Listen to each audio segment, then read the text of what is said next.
I'm Nora Bennett, 31, and for 3 long years my phone has stared back at me without my father's name lighting the screen. But tonight, a heavy white envelope sits on my coffee table, daring me to believe its edges too crisp for comfort, and my hands not steady enough to pretend this is anything but a test. Because once before, all the silence he called every Sunday and asked if I'd eaten and how my week had gone, and now the quiet is the only answer I ever get. So I stand there in my small Chicago apartment with the city humming through the windows and tell myself to breathe, to look, to not rush, until I hear the slow, careful step of my grandfather behind me, feel his palm hover like a stop sign over my shoulder, and know that even hope needs a witness. Before I go any further, let me know where you're listening from in the comments, and tap like and subscribe if you've ever weighed a second chance against your own common sense. I grew up in a modest ranch house outside Dayton, where the driveway always smelled like motor oil and fresh grass, and my dad Richard taught me how to balance a bike, a checkbook, and a promise. He believed in craft in tangible things, in a legacy you could point to at the end of a long workday. My mother's father, Harrison, believed in possibility. He built an empire out of freight and timing, and would say that ideas were as real as steel if you carried them far enough. My childhood sat between those worlds, my dad with sawdust on his sleeves, and a photo of his grandfather's workshop over the mantel, and my grandfather with quiet suits and an eye that caught what others missed. We were not wealthy at home, coupon drawers, casseroles stretched to Sunday night secondhand winter coats, but there was always dignity in the way my father fixed a hinge or a neighbor's mower, and there was always a kind of hush when Harrison visited, as if the air itself took a breath and waited to see what would happen next. Kindness and steadiness were the rules. You said what you meant, you paid what you owed, you looked people in the eye. When I was 28, I stepped into my own life. I left the family contracting business the day a client showed me how our scheduling software could save an entire crew a week of wasted trips, and I couldn't stop thinking about how many small companies were losing money to bad systems. I built something lean out of late nights and black coffee, a platform that made dispatch simple. And when we needed runway, my grandfather invested not his name on a billboard, just the belief that I would do the work. My father took it as a verdict against tradition. He said tools ought to be held in your hands, not housed on a screen. He said I was choosing strangers over family and asked me to come back to the shop. I asked him to come forward with me. In the end, neither of us moved. We hung up after our hardest argument, and the quiet reached across months, then holidays, then years, until the silence felt like another family member we had to seat at the table. Success didn't fix any of it. New offices with glass walls, investor decks, and rental cars by the week only made me feel the distance more. I could pay for what we never had, but I couldn't buy the sound of his laugh when I told him good news. On good days, I told myself we were both waiting for the other to blink to say the right first word. On hard nights, I ran the argument back like a bad film and tried to edit one line, one tone, one breath. Through all of it, my grandfather stayed steady, never forcing a bridge, never burning one either, telling me to keep my door open even if the porch light had to stay off for a while. When he came by this evening, no announcement, just the soft click of his cane and the folded patience in his eyes, I felt both the comfort of being someone's granddaughter and the ache of not being someone's daughter. Harrison saw the envelope before he saw my face. He set his cane against the wall and leaned with that dancer's balance he somehow still has at 82. "Easy, Nora," he murmured, not unkind, and stood beside me, as if we were reading the label on a medicine bottle. Up close, the paper looked expensive and thin, the return address familiar in a way I didn't want to test, and my breath hitched at the thought that my father had finally chosen words over silence. My grandfather didn't touch it at first. He tilted it, watched how the light skimmed the ink, studied the neat loops and the measured slant, like a jeweler studying a stone. Something in his jaw tightened the way it had in boardrooms when a deal sheet hit a trap. My pulse answered with a drumbeat in my ears. I told him it was my dad's old P.O. box, that the name on the front matched the letters he'd written me in college, the ones I kept in a shoebox under my bed. I said the handwriting looked right from 3 feet away, and I hated how small that sounded when it left my mouth. Harrison nodded, but his eyes didn't blink. He pointed gentle at the way the D in Dad didn't lean the way it used to, how the pressure on the downstrokes was too light for a man who had spent his life gripping tools, how the slant held steady instead of drifting right the way my father's did after his old wrist break. I wanted to disagree to claim that time changes hands and pens and everything in between, but the points landed like pins on a map, small, precise, undeniable. Hope didn't vanish. It shifted, waiting for proof. My grandfather finally lifted the envelope and handed it back to me, as if it were both fragile and dangerous, his voice low enough that the city noise faded behind it. "If you open this, you don't just read what's inside," he said. "You step into whatever it asks of you." I stood there, the weight of the paper surprising for how thin it felt, the return address pulling at old muscle memory, the neat script promising answers I'd begged for more than once, and the room held a stillness that reminded me of the moments just before a summer storm when the sky forgets which direction it intends to go. I thought about the values I was raised on: honesty, patience, fairness, and how they had survived arguments louder than this, quiet, and losses larger than pride. I also thought about new values I'd had to learn: verify before you trust, pace your breath, choose the next step, rather than the whole staircase. My thumb found the edge of the flap, and the paper whispered against itself. In the reflection on my window, the city lights flickered like a warning and an invitation at once. I looked at my grandfather, then back at my name written in a hand that felt almost like home. I told myself I would only take a look just enough to know where this road began. Then, with the smallest tear, I started to lift the seal. I held my breath as the seal gave way with a soft tear. The paper inside felt stiff, expensive, and foreign against my fingers. I unfolded it carefully, half expecting to see my father's familiar slanted handwriting. But there was no trace of him there, only a clean page filled with evenly spaced lines of type, precise and cold. My name sat at the top, but even that looked wrong, as if someone had printed an imitation of intimacy. "Dearest Nora." It began, and the words already felt like a stranger's. Each sentence was short-clipped, void of the rhythm I remembered from my father's letters. It spoke of financial ruin, a compromised bank account, and a desperate need for $50,000 wired immediately to prevent total disaster. It ended with a request that I not call him signed neatly: "Your loving father, Richard." My hands trembled so violently that the paper shook like it was alive.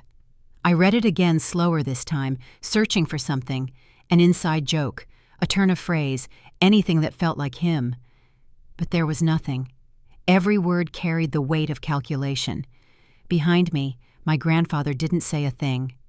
When I finally looked up, his expression had shifted from concern to a cold certainty I didn't yet understand. He reached for the paper, reading in silence, his brow tightening with every line. "This isn't from him," Harrison said finally. His voice was quiet, almost regretful, but there was no hesitation. "It's a scam." The room seemed to tilt. "A scam. It has his name, his post office box." "It's too perfect," he interrupted softly, setting the letter back down.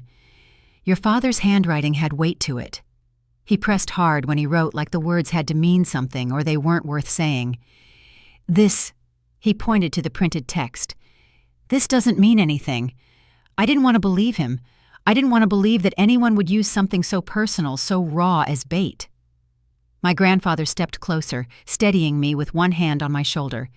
His grip was firm, but not unkind. "It's not from Richard's sweetheart. Whoever sent this knows what happened between you two. They're using it." The words landed with the dull ache of truth. My throat felt dry and my chest ached with something that wasn't just disappointment. It was the slow, twisting pain of betrayal. 3 years of silence had been unbearable, but this was worse. Someone had taken that silence and turned it into a weapon. Harrison lifted his phone from the table, his tone shifting into something I recognized from boardrooms and legal briefings.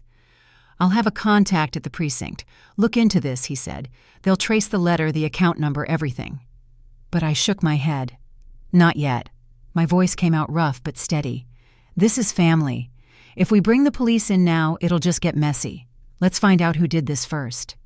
He studied me for a moment, surprise flickering across his features.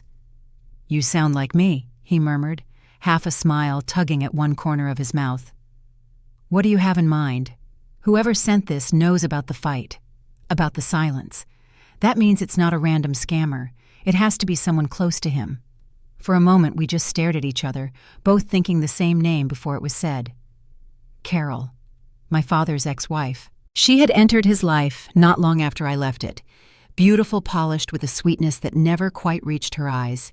I remembered her subtle digs, her quick temper when money was discussed, the way she'd once told me that ambition was a young woman's curse. "I'll start there," I said quietly. "You still have people who can pull records, right?" Harrison nodded, already scrolling through his contacts. "And I'll have someone check her finances." While his team worked, I opened my laptop. The bank account in the letter had been replaced with a cryptocurrency wallet. That was odd, too modern, too calculated. I reached out to a friend from college, someone who worked in cybersecurity, and asked for help tracing it. Within an hour, she called back with results. "It's routed through a proxy," she said, "but the server originated from someone in the Midwest. You said your dad's in Ohio." "Yeah," I answered, "near Cincinnati." "Then whoever's behind this is close," she said. "It's not random." By the time I hung up, Harrison's phone buzzed with a new message. He read it silently, his jaw tightening again. "Your father's divorce from Carol was finalized 6 months ago," he said. "She received a large settlement, nearly everything he had left. But it's gone. Gambling transfers mostly. Online casinos, thousands at a time." I felt the air leave my lungs. "She spent it all." He nodded. "And now she's desperate."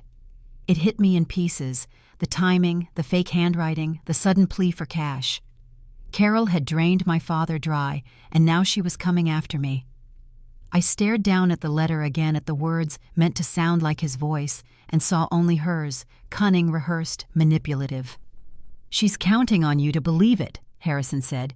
"She's counting on me to need him," I corrected softly.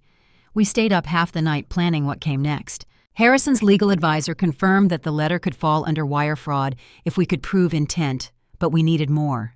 Proof of contact, proof that she'd tried to meet or collect money. So I crafted a reply, a short, hesitant message from a new number pretending to be shaken but willing to help.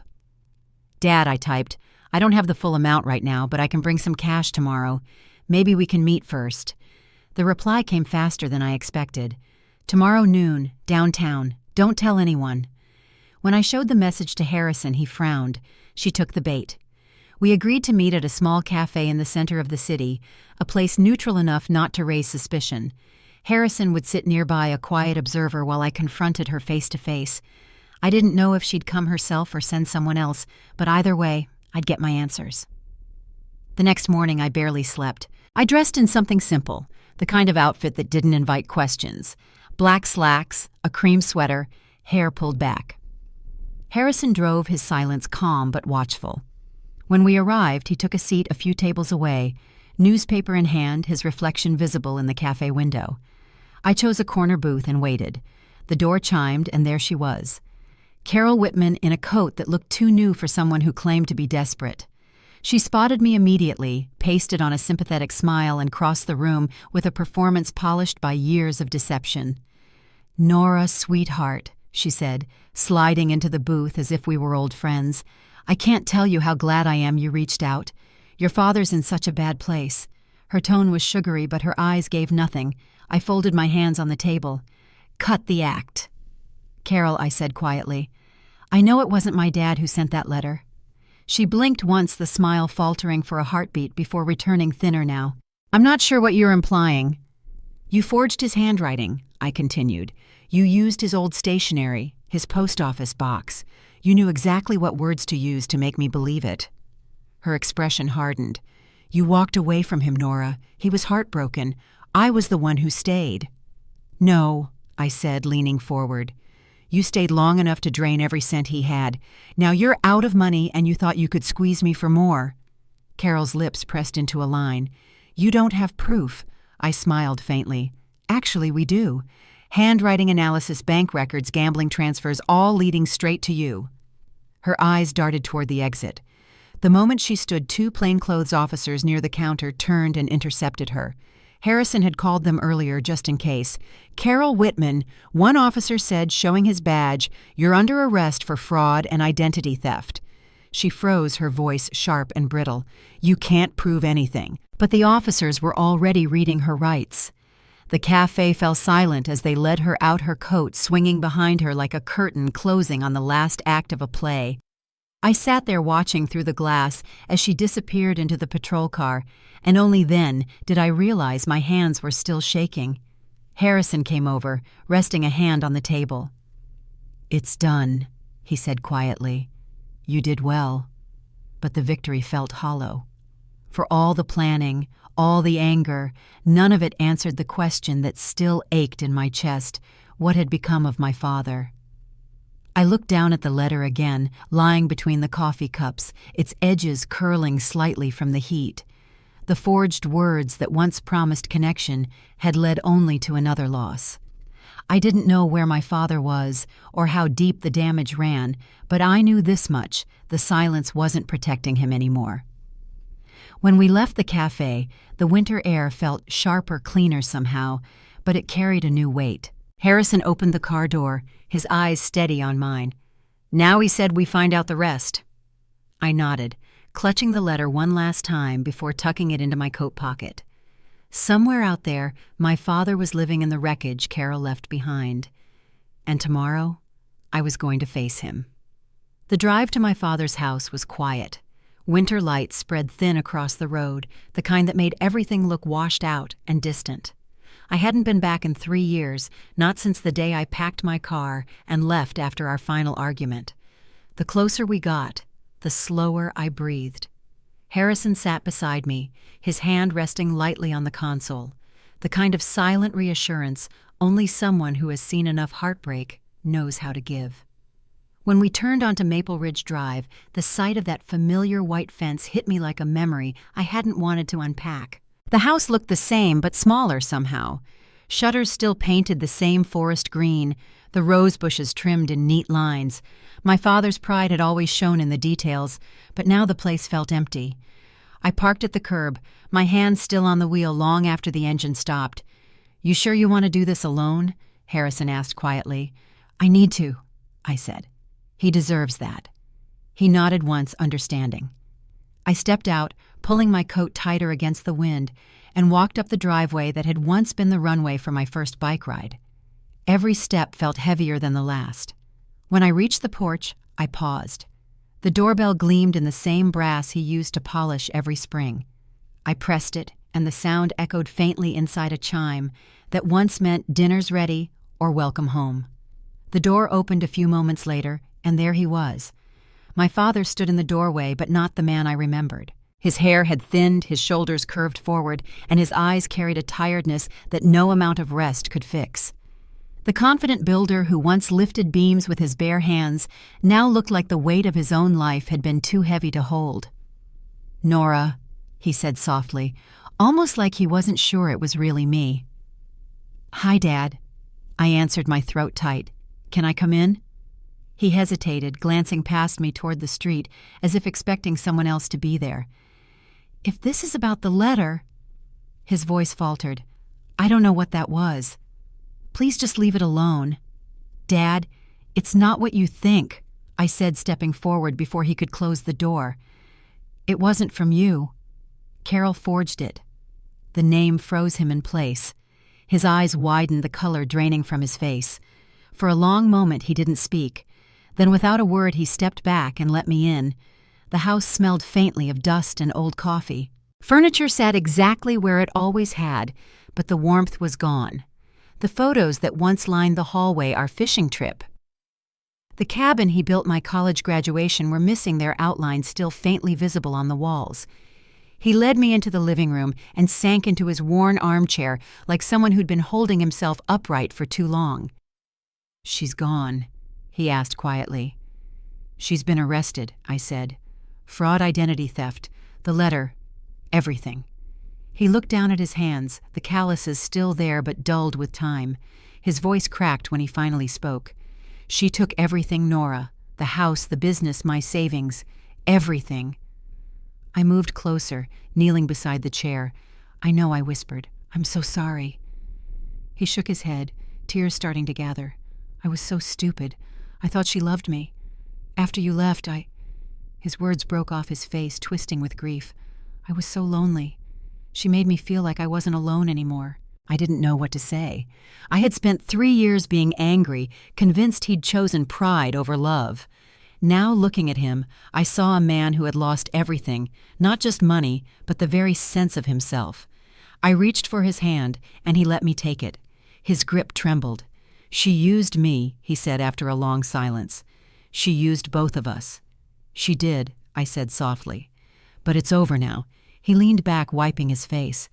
"She found my old journals, the ones with the letters I wrote you but never sent. That's how she did it. She copied my handwriting, took the words I couldn't bring myself to mail, and twisted them into that letter." The realization sank in slowly, heavy as wet concrete. "You wrote to me?" He nodded. "Every few months. I'd start a letter, tell you about the business, about how proud I was of what you'd built. Then I'd stop. I didn't think you'd want to hear it. I thought you hated me." "I never hated you," I said, my voice breaking before I could steady it. He closed his eyes. "I didn't know that. I thought I'd lost you." The room fell quiet, except for the faint hum of the heater. Outside, the light had shifted to dusk, painting long shadows across the floor. We sat there for a long time, just breathing the same air for the first time in years. "I should have reached out," I said after a while. "I told myself you didn't want me around, but I could have tried harder." He shook his head gently. "No, Nora, this isn't on you. I was stubborn. I was so afraid of losing the business, the legacy, that I forgot what really mattered. I forgot you." The words opened something in both of us. For 3 years, every unanswered call and unsent letter had built a wall between us, and now, piece by piece, it was coming down. He told me about the months after the divorce, how the business collapsed when the loans came due, how he sold the equipment just to pay off the debts Carol left behind. He'd been living on odd repair jobs and the little pension he had left. "I didn't even tell Harrison," he admitted quietly. "Too proud to ask for help." "He would have helped," I said. "I know," he replied, a faint, sad smile crossing his face. "So would you." We talked until the streetlights came on. The silence that used to hang between us had changed. It wasn't cold anymore. It was heavy, yes, but full of things finally said aloud. When he stood, his movements were slow, but the weight on his shoulders seemed lighter. "I don't know how to start over," he said. "One step at a time," I told him. "We'll figure it out." He looked at me, then really looked, and nodded.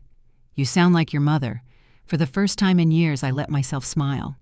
We spent the next few hours sorting through papers and old boxes, looking for anything salvageable. Most of it was gone, but tucked in a drawer, I found a photograph me at 10 years old, standing next to him in front of the first house he built. He took it from me, ran his thumb across the image, and sighed. "That was a good day." "It still can be," I said quietly. When I finally left, the night air felt colder than I remembered. My father stood at the door, framed by the soft glow of the porch light. "Thank you for coming," he said. "I'm not going anywhere," I replied. As I walked down the driveway, Harrison waited by the car, watching us with that calm patience he always carried. He didn't ask what had been said, and I didn't need to tell him. He could see it in my face. Inside, as we drove away, I looked back through the rear window at the small figure on the porch. For years I had thought distance protected me from pain, but now I understood that silence had only made it worse. The letter that began as a cruel trick had given me something neither of us knew we needed: the chance to start again. Still, one thought lingered as we turned the corner. Forgiveness might heal a wound, but rebuilding trust would take more than words. Tomorrow we'd start talking about what came next. Tonight, it was enough just to have him back. The next morning, sunlight cut through the blinds in narrow bands, dust floating in the quiet air of my father's living room. The night before had been heavy but necessary, and neither of us had the energy to finish a single sentence without stopping to breathe. I woke to the sound of the old coffee maker, sputtering, the same one he used when I was a teenager, pulling late nights before exams. The smell filled the house, grounding us both in something familiar. He sat at the kitchen table, glasses perched on his nose, a half-empty mug beside him. When he looked up, I saw the same hesitation from the night before, part guilt, part disbelief, that I was really there. "I didn't sleep much," he said, his voice still hoarse. "Kept thinking about how close I came to losing everything, including you." I took a seat across from him. "You didn't lose me, Dad. You just forgot where to look." He let out a quiet sigh, nodding. "That's fair." His hand brushed against a pile of bills on the table, the paper edges curling from being handled too many times. "I need to face what's left, don't I?" "We both do," I said softly. "One thing at a time." We spent the next few hours sorting through what remained past due notices, foreclosure warnings, and stacks of forms from the business he'd once run with pride. He kept apologizing for the mess, for his mistakes, for the way things ended. I didn't want apologies. I just wanted to understand the man sitting across from me. After the divorce, he said, running a hand through his hair, "I thought I could rebuild." But every time I started to get ahead, another letter came, taxes, penalties, debts I didn't even remember signing for. Carol handled the books. I trusted her completely. His words came slower, then weighted by regret. When the last loan defaulted, I sold off the trucks. I thought I'd work freelance, but my name was already ruined. No one wanted to touch a Bennett contract after that. I could hear the exhaustion in his voice. Years of carrying failure had settled in his shoulders. "You should have told someone," I said quietly. He nodded. "I should have told you. But pride's a hard thing to let go of." For a while we just sat there, the ticking clock filling the space between us. Then he spoke again, barely above a whisper. "When you left, I told myself it was temporary. I'd get things back in order, call you when I had something to show for it. But time slipped by. Every month without you made it harder to reach out." I looked down at my coffee. And then Carol filled that space. He winced, but didn't deny it. She made me feel needed, said she admired my loyalty, my work ethic. I didn't see what she was taking until it was too late. The words hung there, raw and honest. It wasn't about the money anymore. It was about the emptiness he had tried to fill. When he spoke again, his voice broke. "She found the letters I wrote to you, Nora. The ones I never sent. I used to keep them in a box under the bed. She read every one of them. That caught my breath. Letters I wrote you about the shop, the weather things that reminded me of you. Every time I tried to say I was proud, it came out sounding like an excuse, so I'd start over. I guess she took what she needed to make her lie believable. I thought about that letter, the forged words, the false affection, and realized that beneath the cruelty of it, there was something deeply tragic. My father had been trying to reach me all along, just not in a way I could hear. He leaned back, eyes glassy. "You know what hurts most." "She didn't just steal my money. She stole my voice." I reached across the table and covered his hand with mine. "Then it's time to take it back." We spent the rest of the morning making a plan. Harrison's legal team would handle the financial damage and secure what little was left from Carol's accounts. I promised to help with his credit recovery, setting up a budget, and arranging a meeting with a financial advisor I knew from work. My father resisted at first, but there was a quiet relief behind his hesitation, as if the weight of doing it alone had finally become too much. By late afternoon, we had gone through every box, every file, and even the faded receipts tucked in old tool drawers. In one of them I found a picture me, at 8 years old, sitting on the hood of his first company truck. His arm was wrapped around me. His face, younger, brighter, untouched by the years that followed. He looked at the photo for a long time, his thumb tracing the outline of that moment. "That's the day I opened the shop," he said softly. "Your mom brought sandwiches for everyone. You wouldn't stop talking about how you were going to be my first employee." I smiled. "I remember. You paid me in lemonade and quarters." He chuckled quietly, and for a heartbeat the years between us seemed to fall away. When evening came, we took a walk outside. The cold air felt sharper now, cleaner somehow. The rose bushes that once lined the front porch were bare, their stems dark against the snow. My father stopped by the gate and looked down the quiet street. "I thought I'd die in this house," he said, "but now I'm not sure I want to stay." "Then don't," I said gently. "Sell it. Start fresh. Maybe closer to me." He looked at me surprised. "You'd want that." "I think we both need it," I said.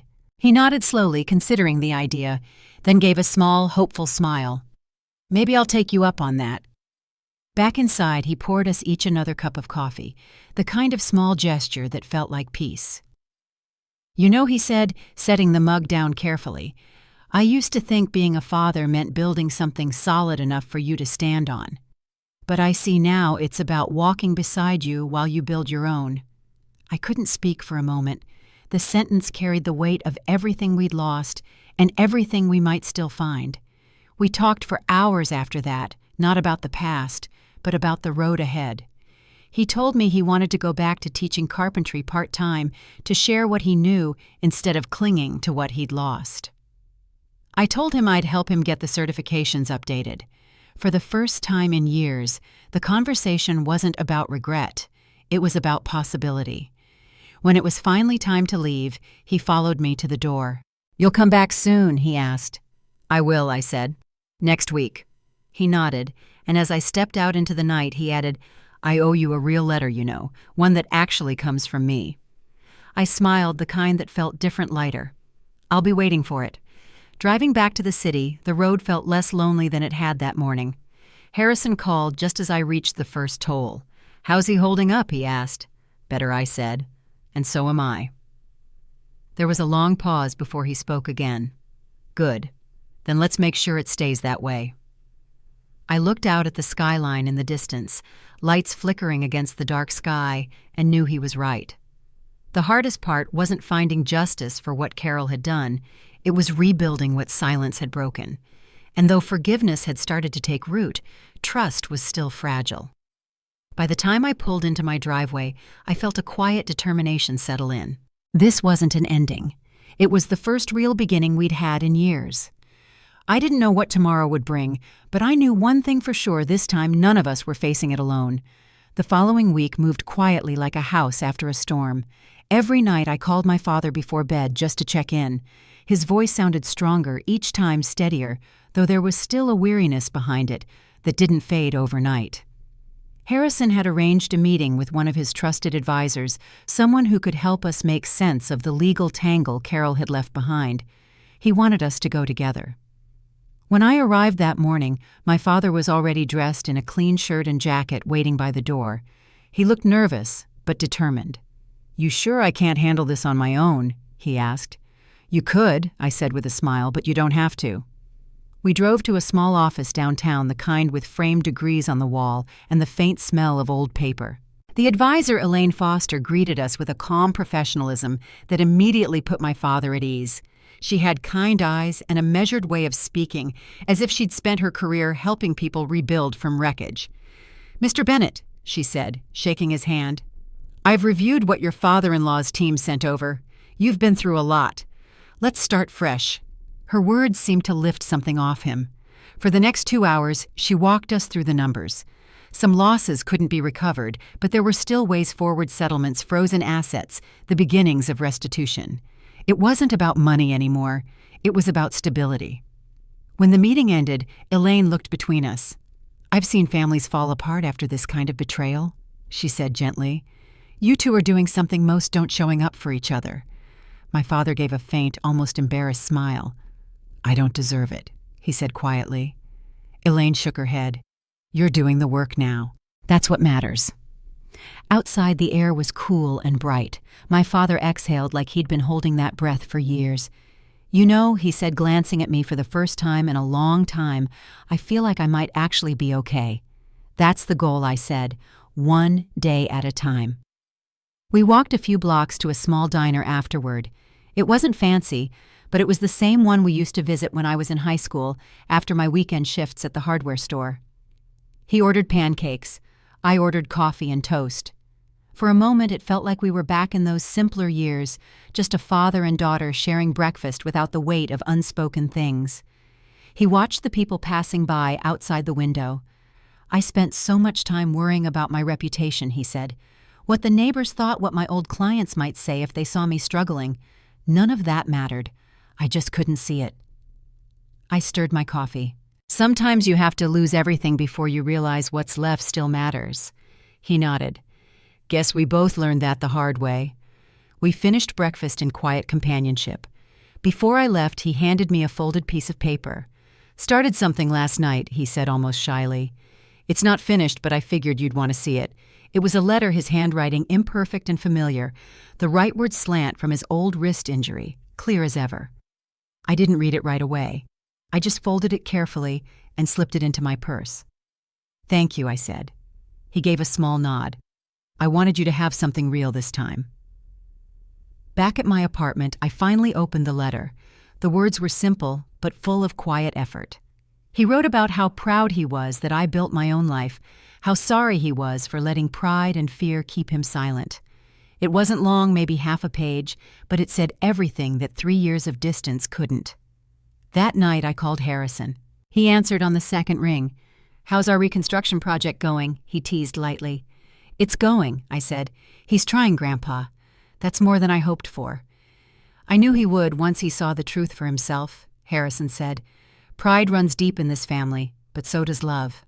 We talked for a while about next steps, selling the old house, paying off what debts remained, helping my father find steady work again. When I hung up, the city outside felt different, somehow quieter, but full of promise. The next weekend, my father drove into Chicago for the first time since the business collapsed. I met him at a small community workshop that offered free carpentry classes. The place smelled of pine and varnish with rows of benches and tools that gleamed from regular use.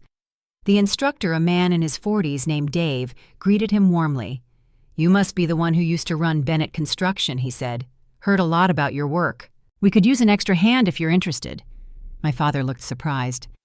I'd like that," he said, his voice catching slightly. For the next hour, I watched him move through the space, inspecting a student's joint work, correcting their hand position, explaining grain direction, with the same patience he'd shown me years ago. It was like watching color return to a faded photograph.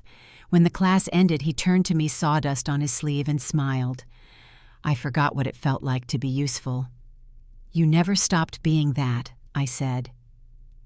Later, as we walked to the car, he looked at me with that same mixture of gratitude and disbelief. "You really think I can start over?" "I don't think it," I said. "I know it." The weeks that followed settled into a rhythm. He took on part-time teaching at the workshop, and little by little the lines on his face softened. Harrison arranged to have the remaining legal issues handled quietly, making sure the settlement from Carol's case was processed through the courts. My father insisted on paying back what he could, even when Harrison told him it wasn't necessary. By early spring, he had moved into a small apartment near the lake, modest but bright. We painted the walls together one Saturday, our clothes spattered with drops of white and gray. At one point, he stepped back to look at our work and said, "You know, Nora, I think this might be the first place that actually feels like mine." I smiled. "That's because you're building it on honesty this time." He laughed, shaking his head. "You get that from your grandfather." As the day faded, we ordered pizza and ate sitting on the floor, surrounded by half-open boxes and the smell of fresh paint. He handed me another envelope. "It's the second one," he said. "That journal you gave me, it's helping." I didn't open it then. I just held it, the paper warm from his hands. That night as I drove home, I thought about how much had changed. The silence that had once defined us was gone, replaced by something quieter, but alive, a rhythm of rebuilding, of forgiveness, turning into action. Still beneath that calm, there was something I couldn't quite name. The legal case wasn't over yet, and though Carol was behind bars awaiting trial, the damage she caused lingered in every line of paperwork, and every sleepless night my father still endured. When I pulled into my driveway, I sat for a while listening to the hum of the city around me. My phone buzzed a text from Harrison. "You did good, kid. Rest now. Tomorrow we finish this." I looked at the message for a long time before typing back. "Tomorrow," I wrote. Because even with everything we'd regained, there was still one last thing left unfinished: justice. And tomorrow, that would finally come to light. The next morning I met Harrison at his office downtown. His assistant had already left 2 folders waiting on the conference table, one with Carol's finalized financial records and the other with the court updates from her attorney. The city outside his windows buzzed with a kind of rhythm I'd missed, but inside that quiet glass room, everything felt suspended. "She's entering a plea tomorrow," Harrison said. tapping the second folder with one hand. Fraud, identity theft, wire manipulation. It's an airtight case. The prosecutor's confident. I nodded, but my thoughts drifted elsewhere to my father, who was still settling into his new apartment, still finding his footing. Will he have to testify? Harrison leaned back in his chair. The district attorney might ask him to yes, but that's not a bad thing. Facing her could give him closure, or reopen everything I said quietly. He studied me over the rim of his glasses, then gave a slow nod. Closure can look like both, Nora. But he's not the man he was 6 months ago. Let him decide. Later that day, I drove to my father's place. The apartment smelled faintly of paint and new beginnings. He was sitting at the kitchen counter, a stack of papers spread before him, half legal forms, half handwritten notes. When I mentioned the hearing, he stopped writing, his pencil frozen mid-sentence. So it's really happening, he said. It is, I replied. Harrison thinks you should be there. He took off his glasses and rubbed the bridge of his nose. I don't know if I can look at her again, not after everything she took. You don't have to, I said gently, but it might help if she sees what she couldn't destroy. He didn't answer right away, but his shoulders straightened slightly, the quiet shift of a man reclaiming something. Then I'll be there. The courthouse the next morning was stark and cold, its marble floors echoing every step. I sat beside my father, the two of us waiting in the front row as people filed in. Harrison joined a few minutes later, speaking briefly with the prosecutor, a woman named Rachel Price. She turned to us and gave a reassuring nod before walking toward the front of the courtroom. When Carol was escorted in, my father's hands clenched on his knees. She looked smaller than I remembered, her hair pulled back, her clothes plain and pressed. There was no trace of the confident woman who had once walked through his life like she owned it. For a long moment, her gaze flickered toward us, and I felt the faintest pull of something complicated, pity maybe, or the memory of what she'd almost made me believe. The judge entered, and the room shifted into silence. The charges were read one by one: fraud, forgery, identity theft, attempted extortion. Each count carried a weight that seemed to settle into the air between us. When the clerk asked for her plea, Carol's voice came out barely audible. Guilty. My father exhaled long and slow, as if he'd been holding that breath for 3 years. Harrison rested a hand on his shoulder, a quiet gesture of reassurance. When the hearing ended, we stepped into the hall. The morning light through the tall windows felt too bright after the dimness of the courtroom. My father stood still for a moment, as if deciding what came next. "Are you all right?" I asked. He nodded slowly. "She can't hurt anyone else now." Then his expression softened, his voice low. "That's enough." We walked out together, and for the first time since the day I left home, he didn't look burdened by what had been lost. He looked free.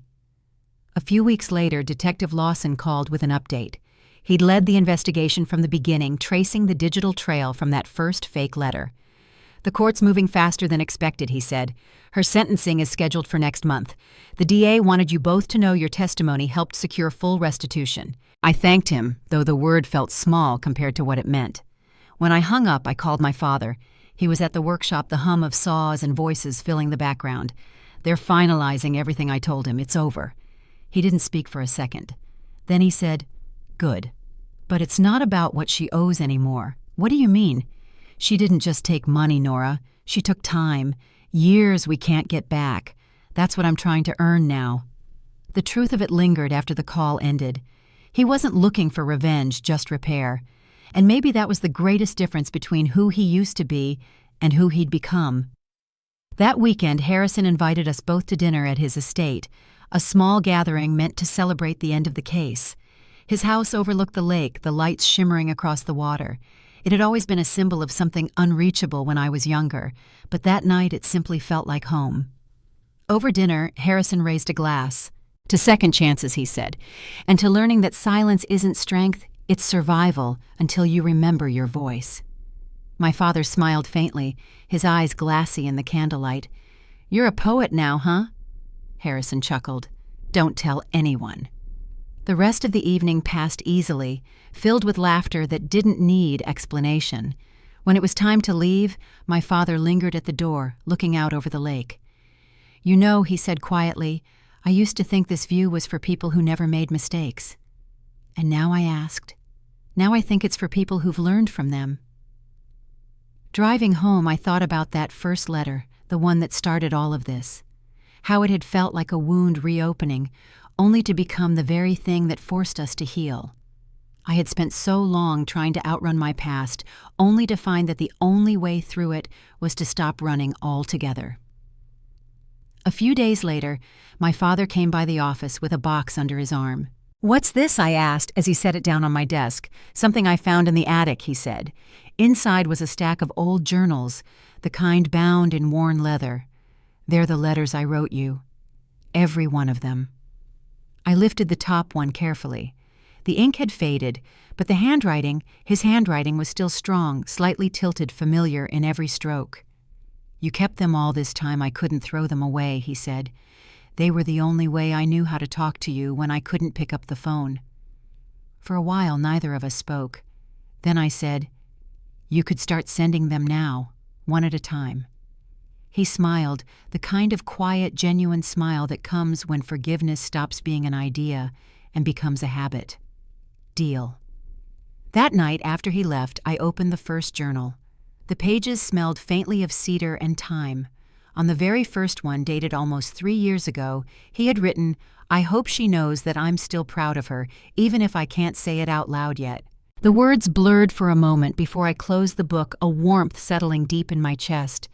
It wasn't the ending I once imagined, but maybe that was the point. Some stories aren't meant to end in grand gestures. They end quietly in the steady return of trust. Still, as much as things had begun to settle, I knew there was one last step left. Carol's sentencing was coming soon, and my father wanted to read a statement in court. It would be his turn to speak not as a victim, but as a man who had rebuilt his life from the ashes of deceit. And when that day came, I'd be there sitting in the front row, ready to listen not to the past, but to the sound of his voice, finally steady again. The courthouse smelled faintly of paper and polished wood, the kind of sterile calm that does nothing to steady your nerves. My father and I sat in the front row again, just as we had months earlier, but everything felt different now. He wore a navy suit pressed clean, a little loose on him, but his posture was steady. His hand rested loosely on his cane, his eyes forward clear and calm. Harrison sat to my right, silent but watchful, his presence grounding us both. The courtroom filled quickly. Reporters whispered from the back rows, shuffling notes and cameras. Carol's lawyer entered first, followed by 2 deputies escorting her into the room. She didn't look at us this time. Her face was pale, the sharp confidence she once wore, now replaced with something hollow. I remembered the woman who had smiled across cafe tables and spun lies so perfectly they almost felt kind. The person sitting at the defendant's table looked like a shadow of her. The judge entered and everyone rose. When we sat again, my father exhaled slowly, his breath steady but deliberate. The prosecutor, Rachel Price, began with a short statement recapping the evidence, the letters, the bank records, and the emotional toll. Each word landed like a quiet acknowledgement of what we'd endured. When she finished, the judge nodded toward my father. "Mr. Bennett," he said, "you've submitted a victim statement. Would you like to read it aloud?" My father stood. I could see the faint tremor in his right hand, but his voice when he spoke carried steady through the room. "Your Honor," he began, "I spent my whole life believing that hard work and trust would protect me, that if I built things with my hands and treated people right, they'd do the same." He paused, swallowing hard before continuing. "I was wrong about some of that. I trusted someone who used my name and my daughter's love to take everything I built. But I'm here today not as a man asking for revenge, just for recognition that what she took can't be measured in money alone." He looked toward Carol, though she didn't meet his gaze. "She stole years from me, years of believing my daughter didn't care, years I can't replace. But she also reminded me of something important, that forgiveness isn't about the person who hurt you. It's about not letting them decide who you'll be afterward. I'm standing here today because I refuse to be defined by silence anymore." He folded the paper in his hands and sat down. For a moment, no one spoke. The quiet in the room felt alive, the kind that hums when everyone's holding the same breath. The judge gave a slow nod, his voice softer than before. "Thank you, Mr. Bennett. The sentencing that followed was brief but heavy. Carol was ordered to serve 6 years in state prison with restitution toward the remaining losses. The judge's words were firm but fair, his tone leaving no room for sympathy or bitterness.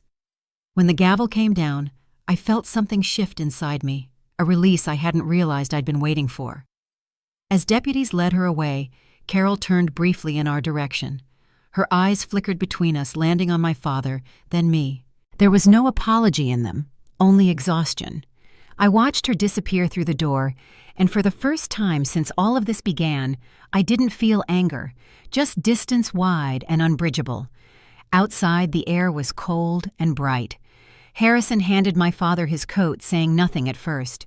Then, with that gentle firmness he always carried, he said, "You did what needed to be done." My father nodded. "It's over." "Not over," Harrison corrected quietly. "Resolved." We walked together down the courthouse steps. Reporters tried to call out questions, but Harrison waved them off with a practiced ease. My father paused halfway down and looked up at the gray sky. "You think people ever really get closure?" he asked. "Sometimes," Harrison said, "but most of the time they just learn how to live without the weight." That evening I drove my father home. His apartment felt warmer than before, pictures on the walls, now the scent of fresh coffee lingering in the air. On the table sat a new wooden box, small but beautifully crafted. He lifted the lid, revealing stacks of folded letters, neatly tied with twine. "The originals," he said. "I thought they should have a proper place." "They belong here," I said. He smiled faintly. "No, they belong with you. I wrote them for you." I hesitated. "Then maybe we share them. Half here, half with me." He nodded. "Fair enough." We sat down at the table, the hum of the refrigerator filling the silence. He poured us each a cup of coffee and stared into his for a moment. When I was up there today, he said, I realized something. I kept thinking the worst part of this story was losing everything. But it wasn't. It was believing I didn't deserve to be forgiven. I reached across the table, resting my hand over his. "You do. You always did." He looked at me, eyes shining in the dim light. Then I guess I finally believe that. The conversation drifted after that talk of small things, his new class schedule, the students he'd been helping at the workshop. It felt natural, like a rhythm we'd both relearned. By the time I stood to leave, the air between us was easy again. He walked me to the door, leaning slightly on his cane. "You coming by Sunday wouldn't miss it," I said. Outside the night was cool and still. The courthouse lights glowed faintly across the city skyline. As I drove home, I thought about how the story had started with a fake letter meant to manipulate, and how it had led to this, a real voice spoken aloud in truth. When I got home, I opened the latest letter my father had given me a few days earlier. Inside, in his steady handwriting, it read, "Sometimes life tears down everything you think you are, so it can rebuild you into who you're meant to be. Thank you for waiting long enough for me to find my way back." The words blurred softly under the lamplight, and I folded the letter with care. Tomorrow we would start again, quietly, honestly, with the pieces we had left. And though the years behind us were full of loss, the ones ahead felt open, ready for something better. The silence that had once divided us had become something new, peace. And for the first time I realized that justice wasn't just about punishment. It was about truth, finding its place, and love finding its voice again. A few months passed after the sentencing, and life began to settle into something gentle and steady again. My father's days found a rhythm, teaching carpentry at the community workshop, cooking dinners in his small apartment, writing letters that no longer carried regret, but gratitude. He sent one every Sunday, now always signed with his full name, as if reclaiming it one letter at a time. Sometimes I'd drive out to see him after work. He'd meet me at the door with coffee, already brewing a habit he said made the apartment feel like home. On those evenings, the air between us carried no tension, just the quiet familiarity of two people who had found their way back to one another. The anger and silence that once sat between us had softened into understanding, the kind that doesn't erase the past, but learns how to live beside it. One Saturday in late spring, he invited Harrison and me over for lunch. The weather was clear, the kind that makes even an ordinary day feel like a gift. My father had built a small table for the balcony, smooth oak sealed by hand, and he'd arranged 3 mismatched chairs around it. He grinned as we stepped outside. "Didn't want to wait for furniture delivery," he said. "Figured I still know how to make a thing or two." Harrison chuckled. "I'd say you haven't lost your touch." We sat there for hours, the afternoon sunlight warming the railing, the smell of grilled vegetables mixing with the faint scent of sawdust from the workshop downstairs. At one point, my father grew quiet, staring out toward the lake in the distance. "You know," he said, "I used to think justice was about getting even, seeing someone pay for what they did. But that day in court, what I really felt was freedom. Not from her, but from the part of me that couldn't move on." Harrison nodded slowly. "Justice has many shapes," he said. "Sometimes it's a verdict. Sometimes it's a conversation that should have happened years ago." My father looked at me, then his eyes calm. "And sometimes," he said, "it's just knowing you're loved anyway." I reached across the table and squeezed his hand. No words were needed. The moment said enough. After lunch, he handed me a small wooden box, newly made and polished. Inside were the remaining letters he'd written, each one dated, each one sealed in an envelope. "These belong to you now," he said. "Every one of them taught me something about who I am and who you are." When I opened the top envelope later that night, the first line made me stop. "Love doesn't vanish when it's silent. It just waits for courage to speak again." The handwriting leaned to the right, steady and imperfect, the same way it always had. I realized then that forgiveness wasn't a single act. It was something we'd both chosen day by day until it quietly became our way of living. In the months that followed, the pieces of our family began to fall back into place. Harrison spent more time with us, joining Sunday dinners where laughter came easier. My father started mentoring younger builders at the workshop, teaching them not just carpentry, but patience, the kind he'd learned the hard way. And as for me, I found myself writing again, though not for business or reports. Sometimes I'd just open a blank page and write down the moments that used to feel too heavy to speak aloud. One evening, after I'd finished another visit, I stood outside my father's building and watched him through the window. He was laughing with one of his students, showing him how to plane the edge of a board. The sound of it, light unguarded, was the surest proof that healing doesn't erase the past. It redeems it. Life isn't perfect. The scars don't disappear, and the old memories still surface now and then. But we've learned how to carry them differently. My father no longer hides from the world, and I no longer hide from him. The silence that once broke us now feels like the pause between chapters necessary because it gave us the space to begin again. Sometimes I still think about that letter, the one that started it all, the fake words that nearly tore us apart. It was meant to manipulate, but in the end, it became the reason we finally told the truth. I don't keep it for what it was. I keep it for what it gave us a second chance. The last time we talked about it, my father smiled and said, "Maybe some storms are just detours, ugly, loud, and messy, but they still lead you home." And I believed him, because somehow, despite everything, we had found our way there. If you've ever lost someone to pride, to silence, or to time, don't wait for the perfect words to make it right. Sometimes all it takes is a single step back toward one another. And if this story reminded you of someone you still care about, maybe reach out today. Thank you for listening, and if you found a piece of your own story in ours, I hope you'll share it or pass it on. Maybe that's how healing begins. One voice, one story, one open heart at a time.